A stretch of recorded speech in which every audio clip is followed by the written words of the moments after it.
Hey there, Amanda from the Happy Homestead. Today is an exciting day. It's really early in the morning. The sun has just come up. We're gonna harvest honey. I have 2 hives, one of which we're gonna harvest from. It's got 1 super on it, and there's 9 frames in it. So we're gonna get that going. I'm just getting dressed up, suited up in my bee suit here.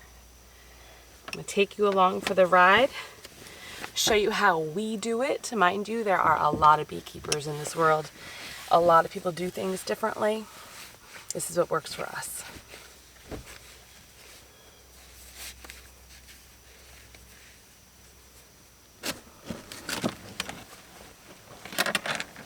I've been waiting for this day. I'm very excited.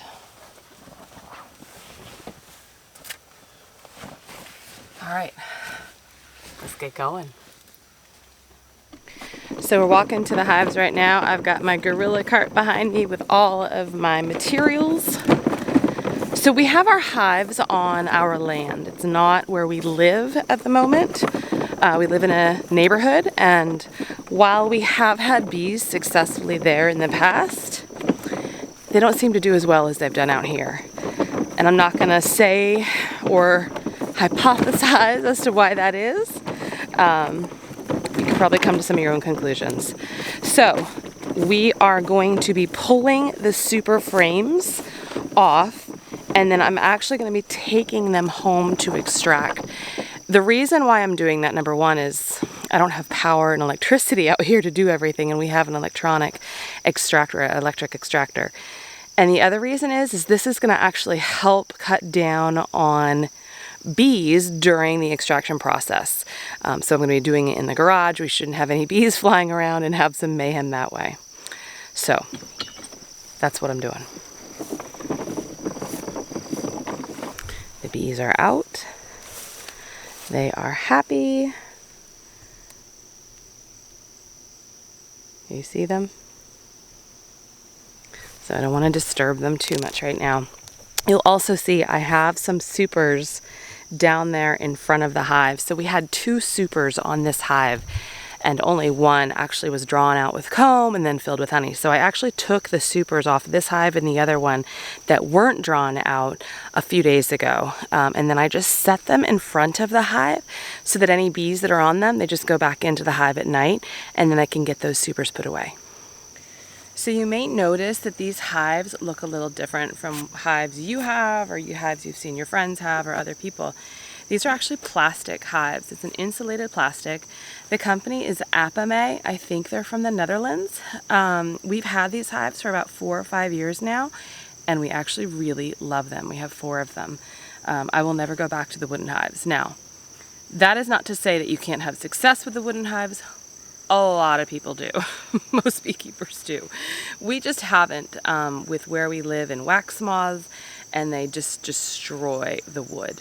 So we've got the Apimaye. We actually don't have much of a problem anymore. And so I just wanted to kind of announce that and let that be known, because you're probably wondering what these are. So the first thing I'm going to do is I've got this thing called Fisher's Bee Quick. And it clears, this is what it says, it clears the honey supers fast without foul odors or toxic chemicals. So it's a non-toxic blend of oils and herbal extracts. So what you do is you take a piece of fabric, spray it, put it on, like take the cover off and put it on top of the honey super frames. Wait like 10 minutes, and then the bees are supposed to go down into the next box. So you can easily take the honey super out. I have not tried this. We heard about this from another beekeeper who has had great success with it, so we're going to try that this morning. So I'm going to spray it first before I take my top off. I will unlatch it though. Now, the other thing you might wonder is, why do I only have 9 frames of honey to harvest? And there's a reason for that too. The Apimaye frames, whether it be the Apimaye hives, whether it be the deep or the super are the small boxes on top, they hold 10 frames. But I only put 9 in, and I evenly space them out. And again, we heard about this from a beekeeper, and the reason is because you'll see they actually build the comb out a little bit further, so you can do a nice, easy slice without breaking the comb, like the actual foundation of the comb, for next year. Okay, this actually smells really good. I'm just like smelling it and I'm loving it. It's definitely floral, but oh my goodness, it smells good. All right, so let's put this on.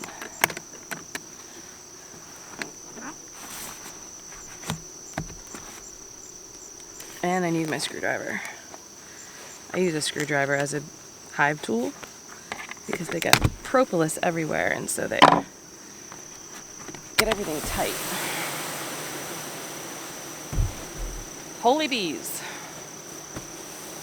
All right, let's see if they go down. You see all those bees?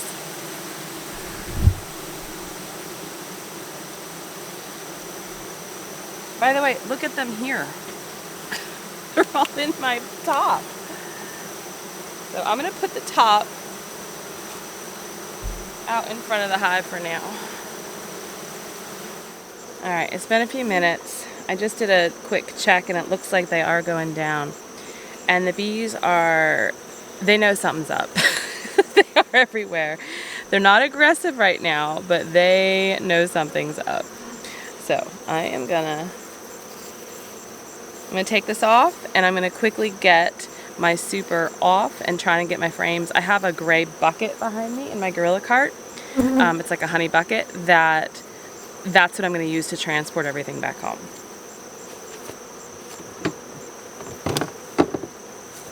So gently take this off, and you could I don't know if you can see. Oh my gosh, it worked, guys. Gonna try and get these all out, but it worked.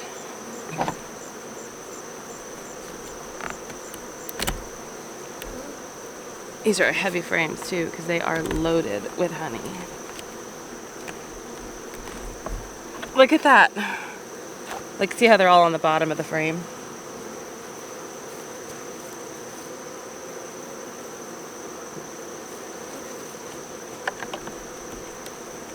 Yeah, I would absolutely do that stuff again. This frame is not drawn out on that side, but it is on that side. See the difference? That's just plastic foundation.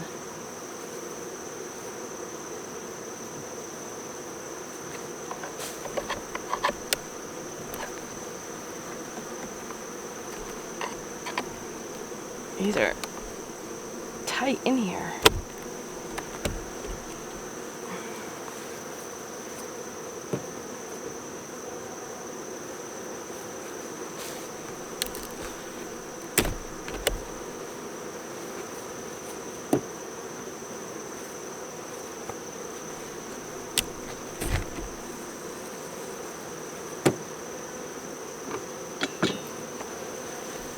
Now, I didn't use a smoker, so a lot of beekeepers do.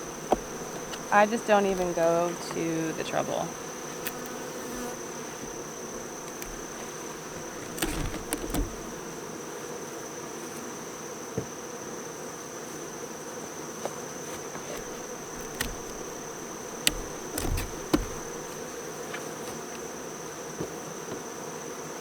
Do you see how I'm pulling these out and there's very little bees on them? I think that's pretty amazing.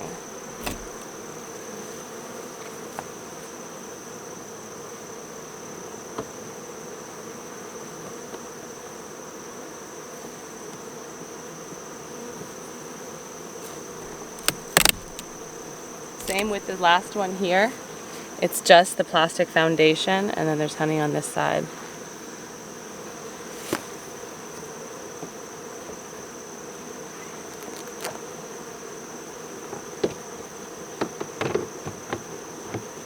Okay, so my super frames are out. My hive, or my actual, the honey frames are in that gray box.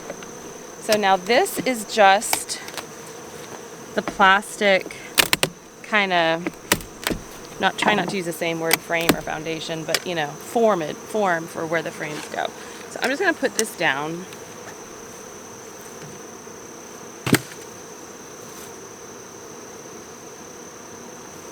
Okay. And so while I'm here, I'm just going to do an inspection, and I'm going to put my Apivar Mite Treatments in. After you harvest honey, you want to do a mite treatment, and there's different ways you can do it. We're doing the Apivar strips, and that just helps control the mite population over the winter. So I need to actually take this big boy off. This is called a deep, and this is heavy.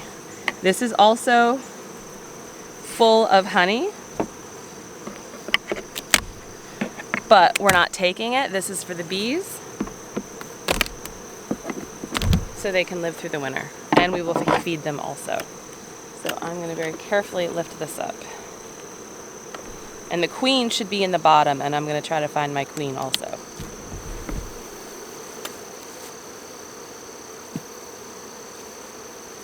All right, let's let you see what's going on down here. So first I want to find my queen, and I'm just going to start in the middle very carefully. Now the frames are, like I said, they've got propolis and wax, and bees are really good carpenters as far as joints and filling in holes.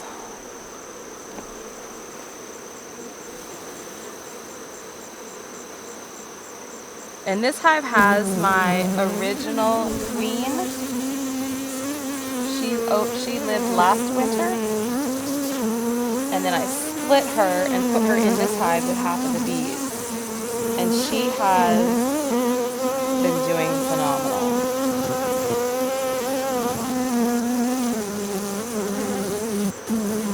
I don't know that I'm going to find her today, because I don't want to keep this hive open for extremely long.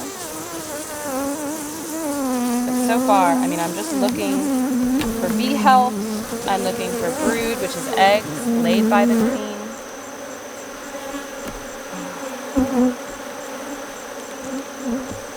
They're a little ornery right now.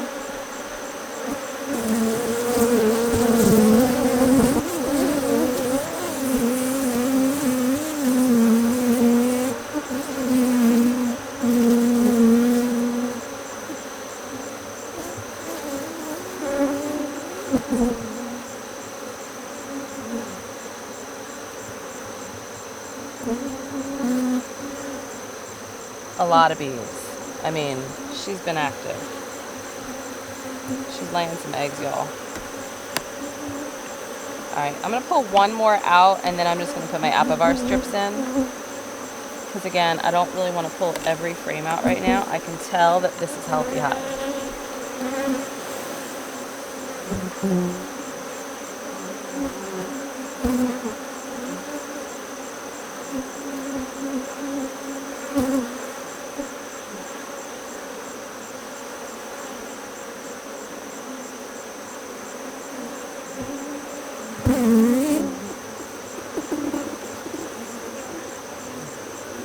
No, I don't see her.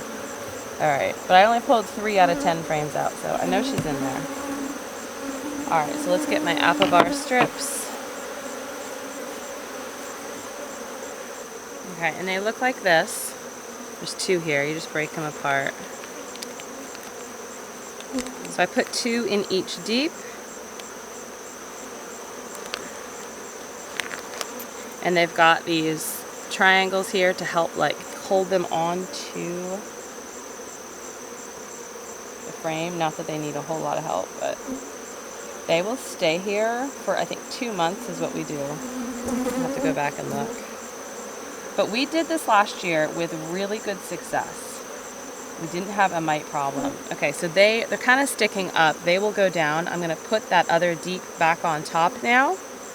I'm going to look through some of those frames because I just want to make sure they have a lot of honey. We'll put Apivar there and then put it back.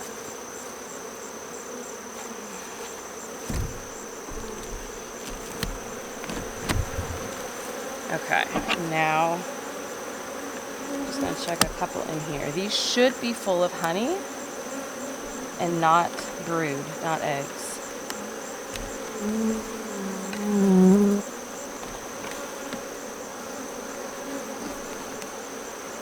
Yeah, that's a honey frame. I don't even need to take it all the way out.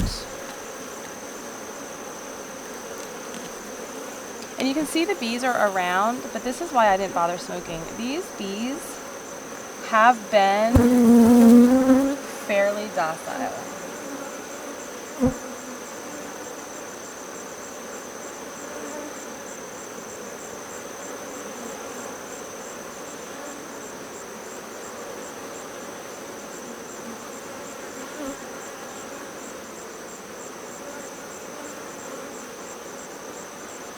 Well, I stopped because, guys, we have a very active queen. I don't know if you can see all of that brood. I don't see my queen, so she could be in the upper deep. Look at that one. Look at all of those eggs. She is a rock star.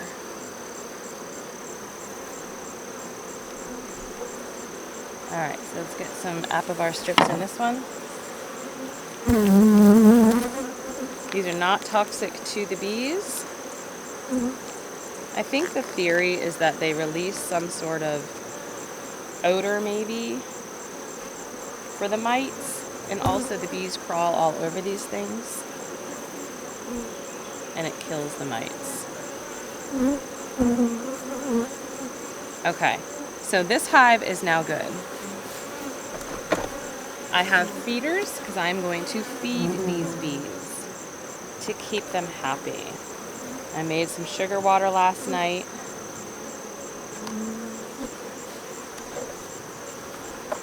And so that is the very last step, is that we feed these bees. And I will continue to feed them throughout the winter.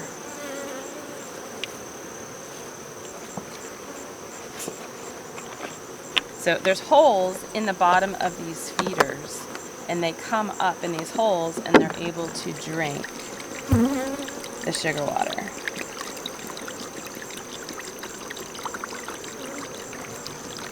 Now we always try to harvest, or when I say harvest, you know, like pull off the super frames first thing in the morning, because it really gives the bees a chance to calm down, realize they're not under attack, everything is okay, and they go back, you know, they'll go back into the hive. I try not to, I would not recommend doing this at night, because you can see all the bees that are out, they won't all make it back into the hive. You want to have as high a population as you can for success. Okay, so now we put the top back on. And a lot of those bees did leave, but not enough. So I am just gonna like drop this on the ground, get some of these bees out, and lift it up. That's better, okay. There is gonna be some casualty. Unfortunately, that's the name of the game, but we do our best to care for and respect our bees. And they love it out here. Okay, this hive is done. They've been fed, they have their Apivar strips, and I know the queen is doing well. So that's it. So I'm gonna do the same exact process on this hive over here, this second hive. The difference is that they don't have any honey frames for me to take. So I'm just gonna open, do an inspection, put the Apivar strips in, feed them, and I'm out. So, yeah, that's what I'm gonna do now. Okay, I picked the camera back up because I actually wanted you to see this. This is that second hive. Look how good they look, how strong they look. I feel really good about going into the winter. There are bees all over the camera. I don't know if you can hear them. They're even like on the microphone. All right, let me get this hive done. Okay, that hive is not as docile. That one is just a little aggressive, but it's all done. So now we're gonna take our gorilla cart back. I am not gonna be able to get into my car anytime soon. This is where smoke would have come in handy. Say lovey.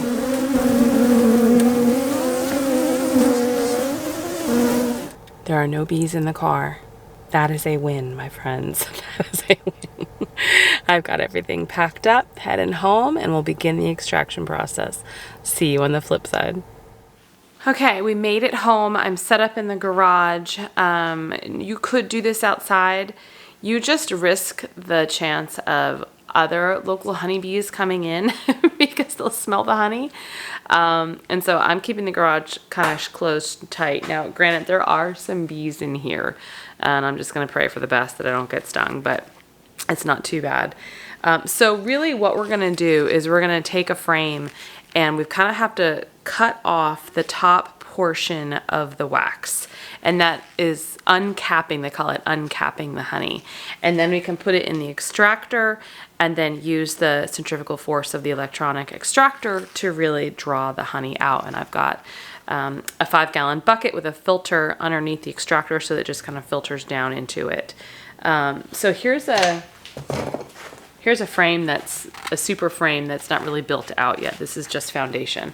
Now you'll remember my Apimaye holds 10 frames, but I only put 9 in the super, and I spaced them out evenly. And the reason, and you'll see, I'll show this to you, I just don't want to get stung yet, is because they actually build out the comb much further, right, than you'll see this wood base. Like they build it out further. And so then you're easily able to just kind of uncap it, and you use the guide of the wood to do that. And it really just makes every year that the bees have to draw out the comb and the honey go that much faster, and you get more honey. So this is the first year we're doing this. And so next year it'll give the bees a head start, right? Because they don't have to build out the comb here. And so with them having it built out, like fatter, I could say, right, I can just easily slice that off. Now, the parts that you slice off, I also have a 5-gallon bucket here with a filter. And I'm going to throw that in there as well, because there's going to be some honey there, and you can use the wax, right? If you clean the wax and melt it, and you can make all kinds of things with it. So that's what I'm going to do. So I'm going to start with getting some frames, uncapping, and throwing them in the extractor. All right, I put some pants on just to be safe, but let's go ahead. I already have some frames here. A couple bees here. So you can kind of see how they build the comb out on the foundation. So I am just going to do this.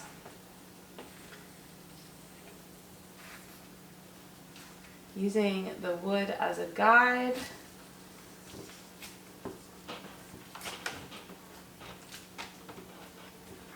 It is a mess.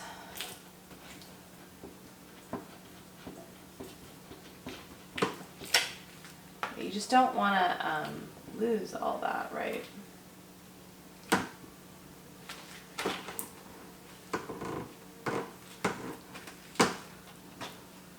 that's why I've got it in here.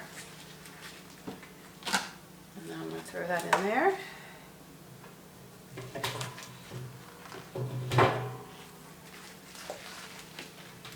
Get the next one.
So I resorted to a fork because it's making it a little bit cleaner, but shadow here. You see the dark yellow there, right here. This is the plastic foundation, and this is the beeswax with honey, capped honey. You can see that it literally is capped. There's some spots where it's nice and shiny and it's uncapped. So all I'm doing is taking my fork gently.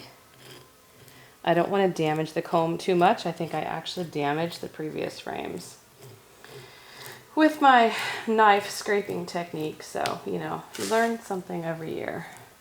I won't do that again. But I'm just uncapping the honey. This is the last frame. And I'm going to turn it over, and I'm going to do the same exact thing on the other side.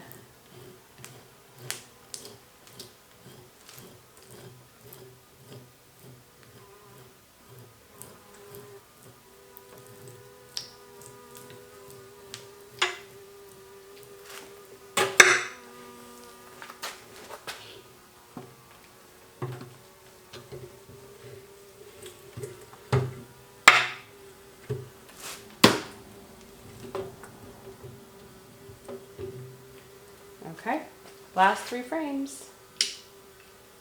And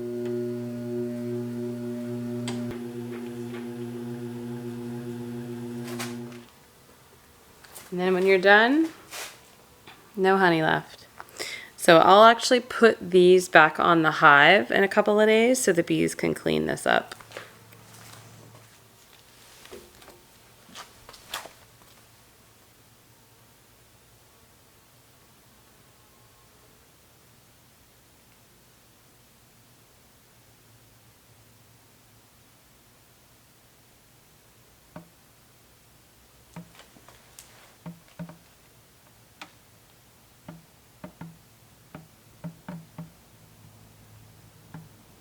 So it is many, many, many, many hours later because life, right? But I got all of the honey into the buckets.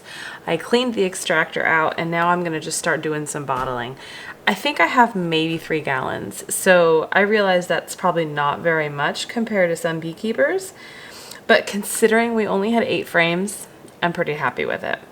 So I have 1 bucket here of just the honey, right, that had been filtered through, and we're going to get that bottled.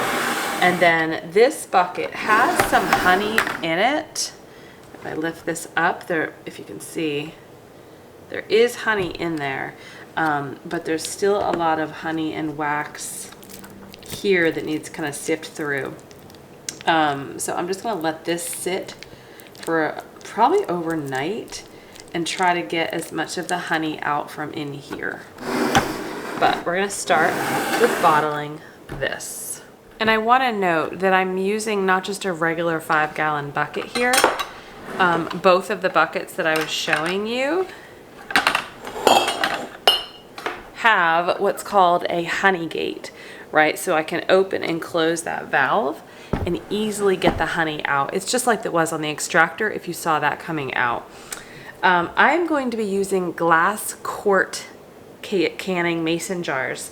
I use the narrow mouth because I actually prefer to save my wide mouth jars for canning purposes. This is also a really good use for jars that you can't can in. So I save a lot of jars, like glass jars of things that we purchase in the store. Spaghetti sauce, pickles, all kinds of things. I can always find a use for a glass jar.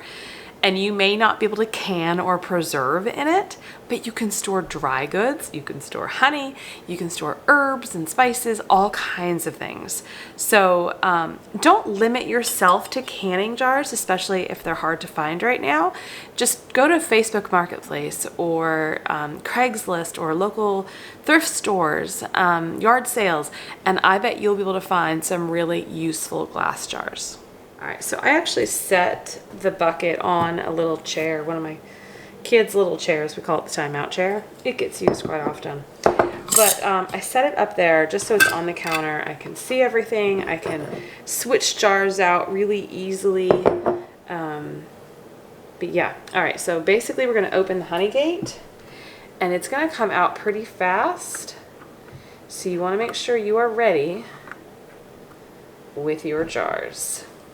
And just know that there will be some mess. It's kind of part of the process.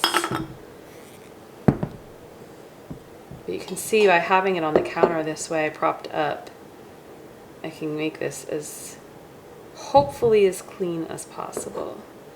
Rather than closing the gate and reopening it.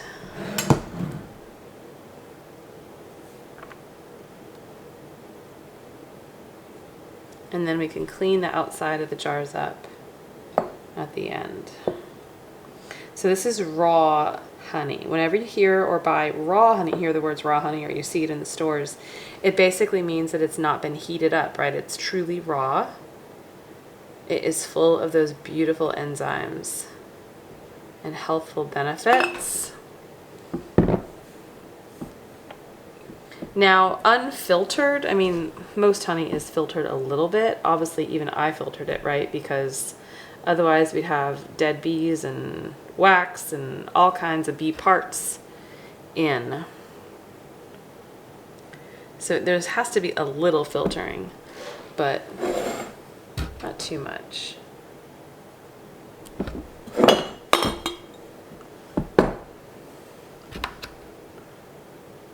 We have not harvested honey in probably 3 years because we try really hard to give our bees the best possible chance for survival and success. So this is pretty great that we got a harvest today.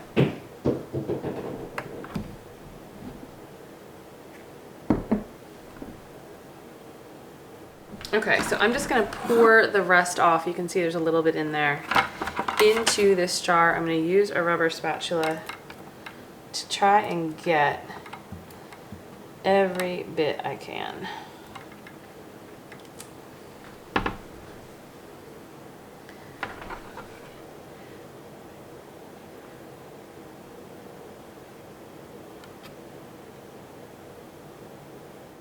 Okay, it's been a few hours since I did that first bucket. I then did the second bucket, made sure I got everything out. And y'all, I got 8.5 quarts. So this is kind of my half quart, but all of these others are perfectly full and beautiful. And look at the color. The color is gorgeous. So yeah, 8.5 quarts. I had about 8 frames, right? So that's roughly a little over a quart. You could just say a quart a frame. So it was a good way to think about it. Now I know that. It has been quite the day, right? Getting all of these done. I woke up super early to get to the hives at sunrise.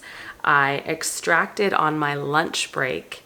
And then after dinner, after my family was upstairs getting ready for their baths and bed, is when I bottled. So it's been a long day. And mind you, this is only 8 frames. So imagine if we had more. This can be an all-day affair, and I did it all by myself because my husband was working. So if you have a lot of frames, you might want help. You might want to allot the time to do it. But honey is a great sweetener to have on the homestead. It doesn't go bad. Contrary to belief, it doesn't need to be refrigerated, and it never goes bad. It might get cloudy, it might crystallize a bit, but it's still good and can be used. So this will last us, no doubt, a whole year. We don't go through that much honey, but this is a fantastic thing to add to our pantry. So let me know if you have any questions. If you have not yet subscribed to the channel, I would love it if you do so, and let me know what kind of content you'd like to see. And also please hit the like button if you liked this video. Thank you so much for your love and support, and hopefully you'll be intrigued to either start your own apiary or support a local beekeeper near you. Take care, stay happy, stay healthy. See you next time.